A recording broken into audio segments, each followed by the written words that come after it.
Bilangan pasal 15. Korban api-apian.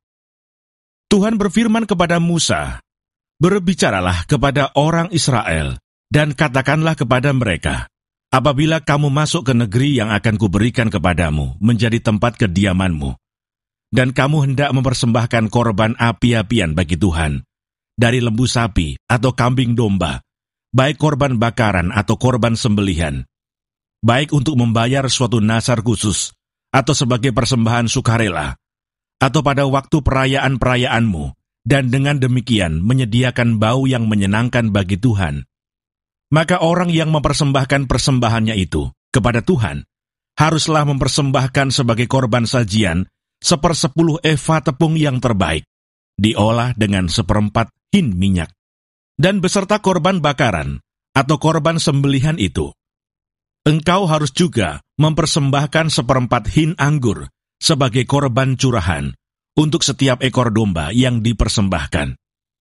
Tetapi jikalau persembahanmu itu seekor domba jantan, engkau harus mempersembahkan sebagai korban sajian 2/10 eva tepung yang terbaik, diolah dengan 1/3 hin minyak, dan sebagai korban curahan, haruslah kau persembahkan 1/3 hin anggur, menjadi bau yang menyenangkan bagi Tuhan. Dan apabila engkau mengolah seekor lembu sebagai korban bakaran atau sebagai korban sembelihan, baik untuk membayar suatu nazar khusus maupun sebagai korban keselamatan bagi Tuhan, maka beserta lembu itu haruslah dipersembahkan sebagai korban sajian 3/10 eva tepung yang terbaik, diolah dengan 1/2 hin minyak, dan sebagai korban curahan, haruslah kau persembahkan 1/2 hin anggur. Itulah korban api-apian yang baunya menyenangkan bagi Tuhan. Demikianlah harus diperbuat untuk setiap ekor lembu, dan untuk setiap ekor domba jantan, dan untuk setiap ekor domba atau kambing. Berapapun jumlah hewan yang kamu olah, untuk setiap hewan itu harus kamu perbuat demikian juga. Setiap orang Israel asli haruslah berbuat demikian apabila ia mempersembahkan korban api-apian yang baunya menyenangkan bagi Tuhan. Dan apabila seorang asing telah menetap padamu, atau seorang lain yang tinggal di antara kamu, atau di antara keturunanmu kelak, hendak mempersembahkan korban api-apian yang baunya menyenangkan bagi Tuhan, maka seperti yang kamu perbuat, demikianlah harus diperbuatnya. Mengenai jemaah itu, haruslah ada satu ketetapan bagi kamu, dan bagi orang asing yang tinggal padamu. Itulah suatu ketetapan untuk selama-lamanya bagi kamu turun-temurun. Kamu dan orang asing haruslah sama di hadapan Tuhan. Satu hukum dan satu peraturan berlaku bagi kamu dan bagi orang asing yang tinggal padamu.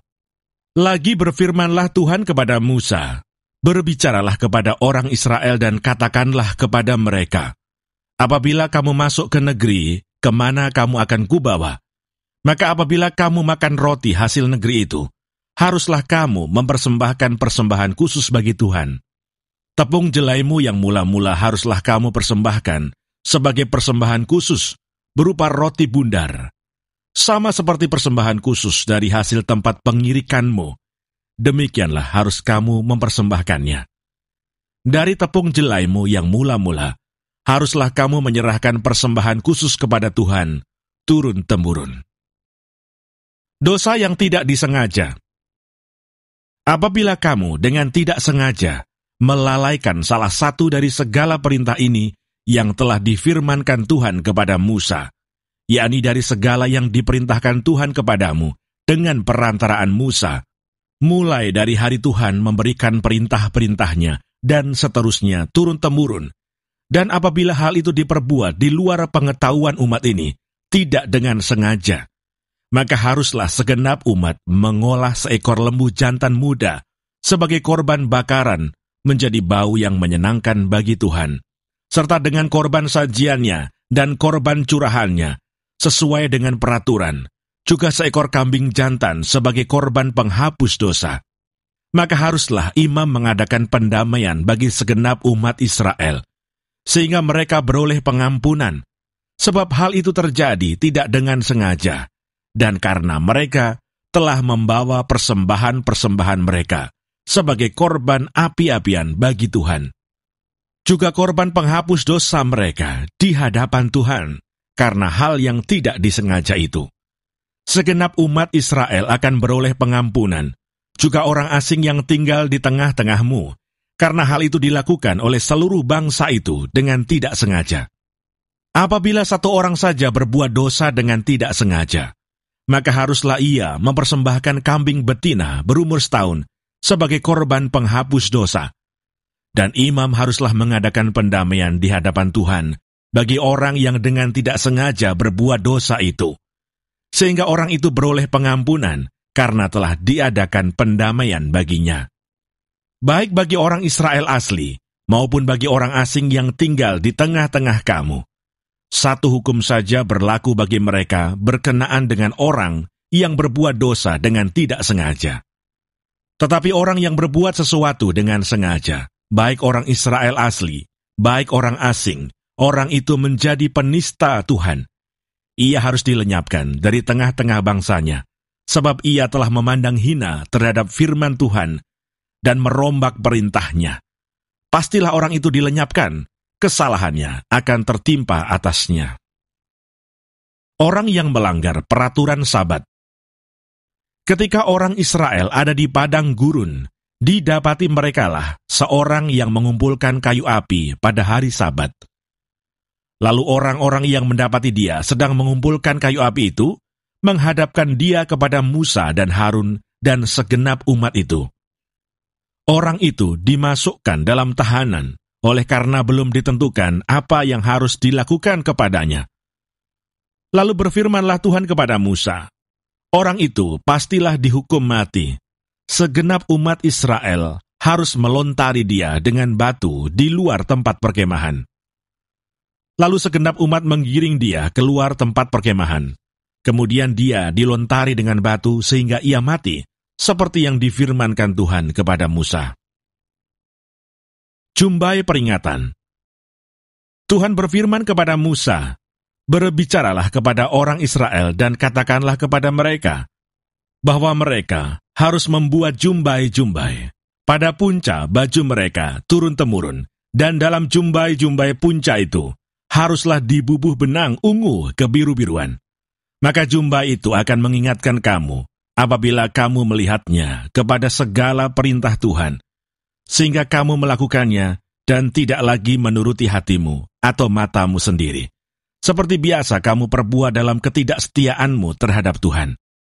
Maksudnya, supaya kamu mengingat dan melakukan segala perintahku dan menjadi kudus bagi Allahmu. Akulah Tuhan Allahmu, yang telah membawa kamu keluar dari tanah Mesir, supaya aku menjadi Allah bagimu. Akulah Tuhan Allahmu." Bilangan pasal 16. Pemberontakan Korah, Datan dan Abiram. Korah bin Yesar bin Kehat bin Lewi beserta Datan dan Abiram, anak-anak Eliab, dan On bin Pelet, ketiganya orang Ruben, mengajak orang-orang untuk memberontak melawan Musa, beserta 250 orang Israel, pemimpin-pemimpin umat itu, yaitu orang-orang yang dipilih oleh rapat, semuanya orang-orang yang kenamaan.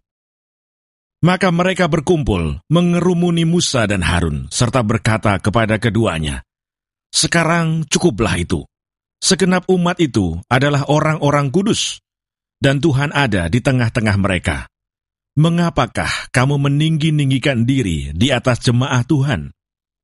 Ketika Musa mendengar hal itu, sujudlah ia. Dan ia berkata kepada Korah dan segenap kumpulannya, "Besok pagi Tuhan akan memberitahukan siapa kepunyaannya dan siapa yang kudus, dan ia akan memperbolehkan orang itu mendekat kepadanya. Orang yang akan dipilihnya akan diperbolehkannya mendekat kepadanya. Perbuatlah begini, ambillah perbaraan-perbaraan, hai Korah, dan kamu segenap kumpulannya.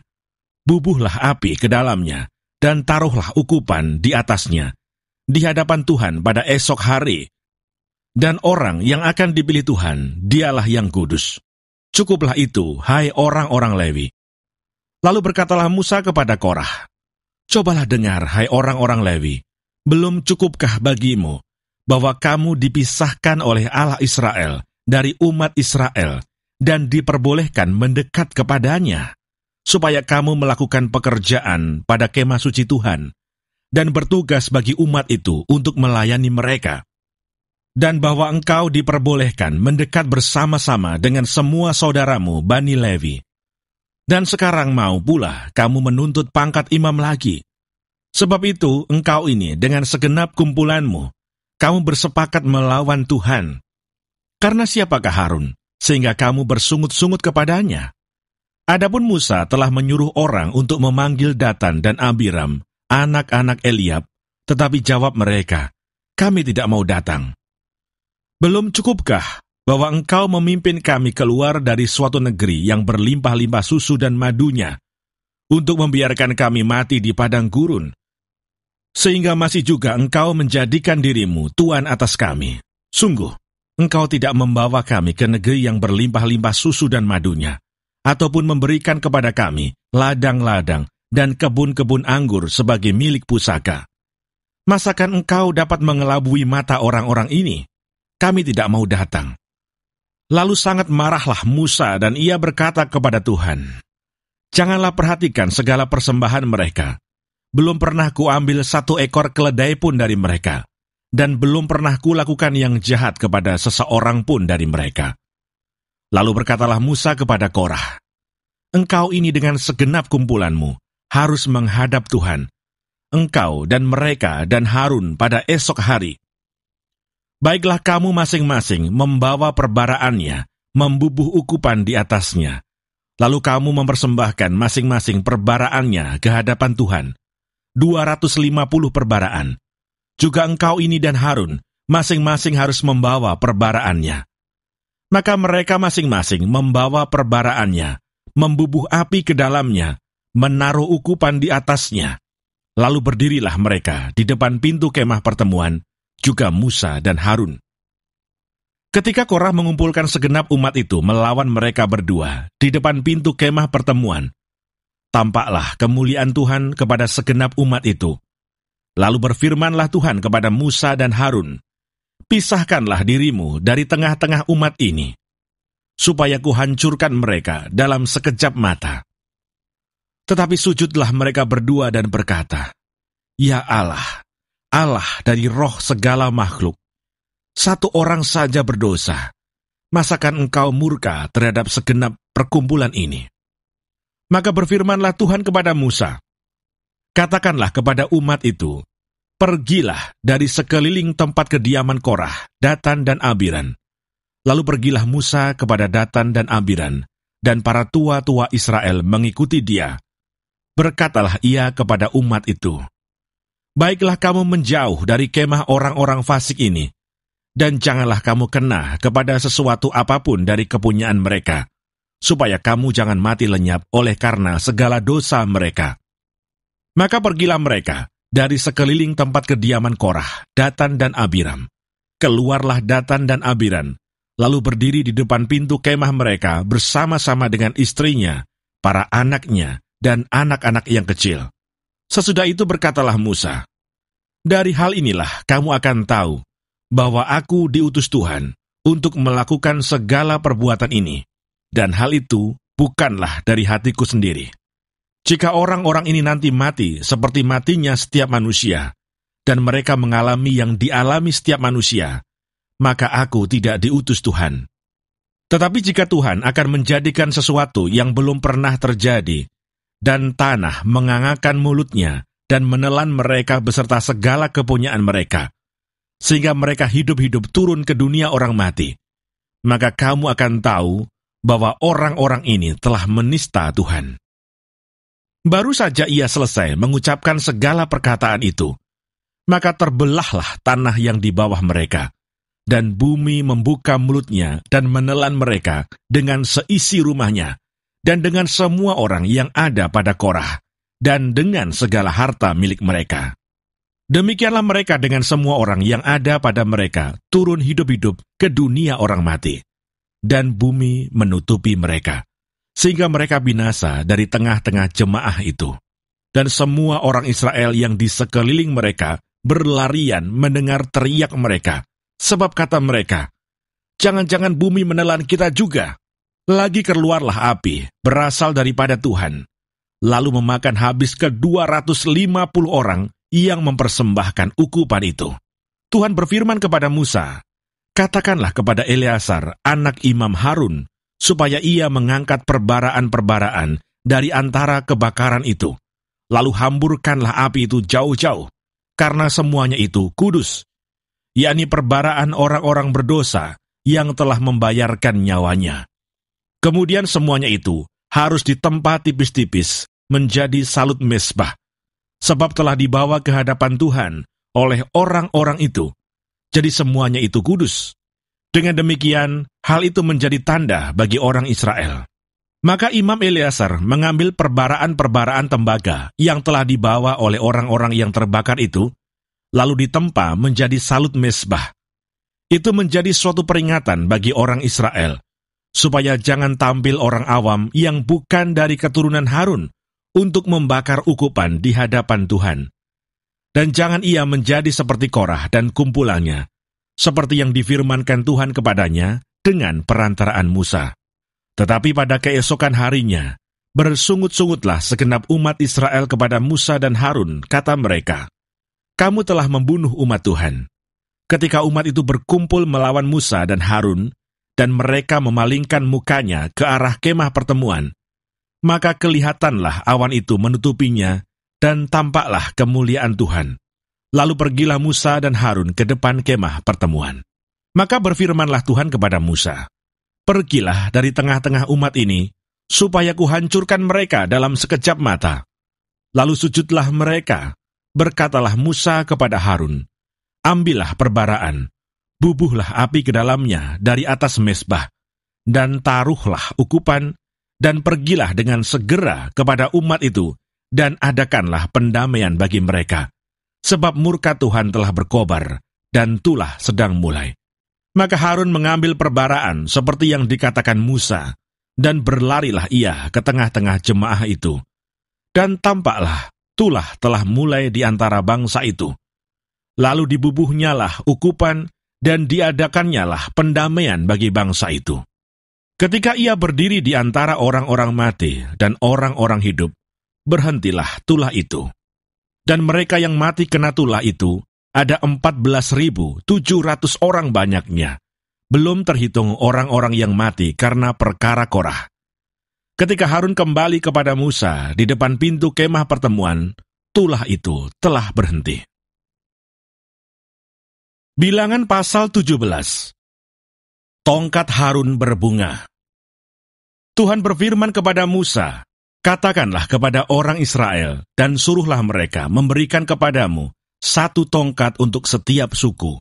Semua pemimpin mereka harus memberikannya, suku demi suku, seluruhnya 12 tongkat. Lalu tuliskanlah nama setiap pemimpin pada tongkatnya. Pada tongkat Lewi harus kau tuliskan nama Harun. Bagi setiap kepala suku harus ada 1 tongkat. Kemudian haruslah kau letakkan semuanya itu di dalam kemah pertemuan di hadapan tabut hukum, tempat aku biasa bertemu dengan kamu. Dan orang yang kupilih, tongkat orang itulah akan bertunas. Demikianlah aku hendak meredakan sungut-sungut yang diucapkan mereka kepada kamu, sehingga tidak usah kudengar lagi." Setelah Musa berbicara kepada orang Israel, maka semua pemimpin mereka memberikan kepadanya 1 tongkat dari setiap pemimpin, menurut suku-suku mereka 12 tongkat. Dan tongkat Harun ada di antara tongkat-tongkat itu. Musa meletakkan tongkat-tongkat itu di hadapan Tuhan dalam kemah hukum Allah. Ketika Musa keesokan harinya masuk ke dalam kemah hukum itu, maka tampaklah tongkat Harun dari keturunan Lewi telah bertunas, mengeluarkan kuntum, mengembangkan bunga, dan berbuahkan buah badam. Kemudian Musa membawa semua tongkat itu keluar dari hadapan Tuhan. Kepada seluruh orang Israel, mereka melihatnya, lalu mengambil tongkatnya masing-masing. Tuhan berfirman kepada Musa, "Kembalikanlah tongkat Harun ke hadapan tabut hukum untuk disimpan menjadi tanda bagi orang-orang durhaka, sehingga engkau mengakhiri sungut-sungut mereka dan tidak kudengar lagi, supaya mereka jangan mati." Dan Musa berbuat demikian, seperti yang diperintahkan Tuhan kepadanya, demikianlah diperbuatnya. Tetapi orang Israel berkata kepada Musa, "Sesungguhnya kami akan mati. Kami akan binasa, kami semuanya akan binasa. Siapapun juga yang mendekat ke kemah suci Tuhan, niscayalah ia akan mati. Haruskah kami habis binasa?"